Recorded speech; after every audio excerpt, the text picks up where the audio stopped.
今回は、ツイード柄に初挑戦、ハート型のピアスを作る動画やでー。それにしても斬新な全体像。奥さんの完成の賜物ってやつかねー。今回は、100均でゲットした、これら7つのジェルネイルを使用する。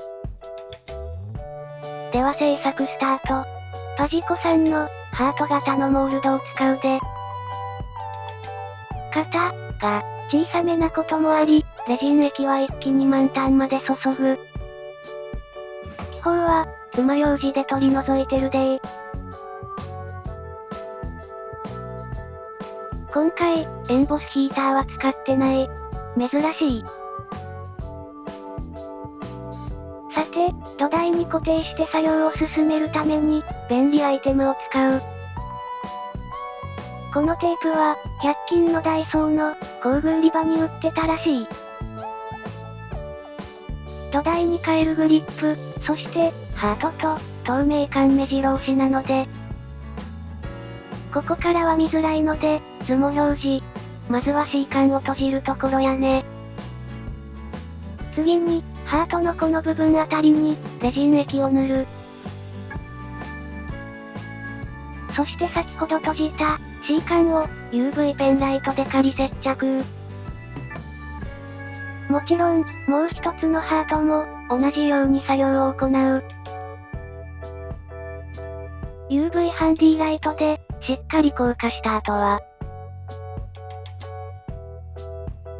パーツの補強と、ぷっくりさせるためにレジン液を、ハート全体に塗る。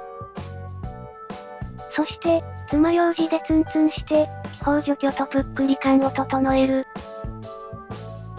ここまでできたら、いよいよ着色していくでー。まずはハートを裏返す。つまり、表面にする。そして、カラージェルネイル、シナモンベージュを、下地とする。奥さんがこの色で、下地を3回、重ね塗り&硬化をしている間に、ここで、次回の作品予告をさせてもらうでー。なんと、猫型のフックイヤリング。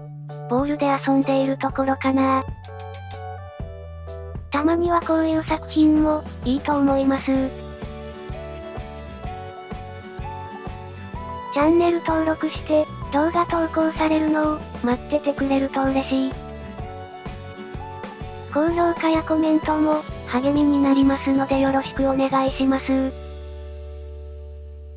さて、作業工程の話に戻ると、下地が完成したところやね。そしてジェルネイル、ブラックの出番。筆につけてから塗っていく。まずは、縦に線を引く。線は、ところどころかすれているというか、切れてて OK。そして一旦硬化。以降、線を引いては硬化を繰り返す。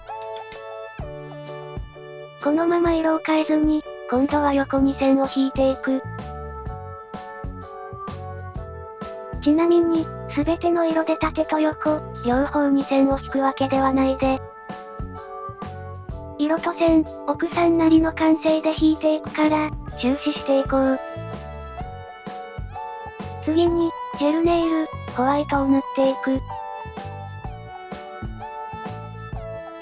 まずは、縦に線を引く。なんかビスケットに見えてきたわ。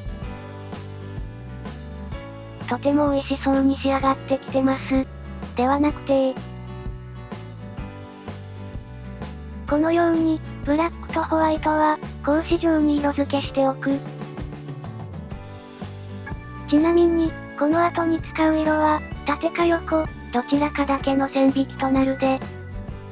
というわけで、ジェルネイル、バイオレットを塗っていく。このバイオレットは、縦に線を引くのみやで。色合いが少し、賑やかになってきたね。次は、ジェルネイル、コーラルを塗っていく。このコーラルは、横に線を引くのみ。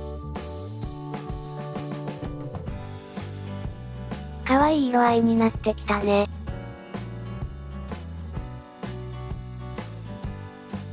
次に、ジェルネイル、ミルキーブルーを塗っていく。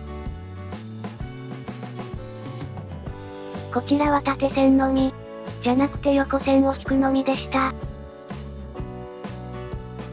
横が2回続いた。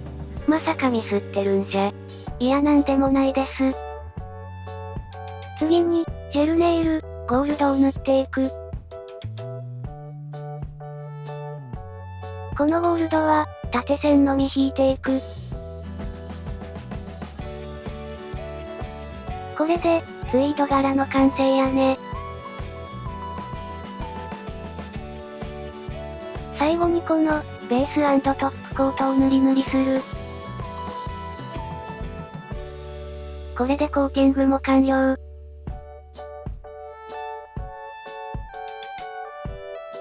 ここまでできたら、ハートを裏返す。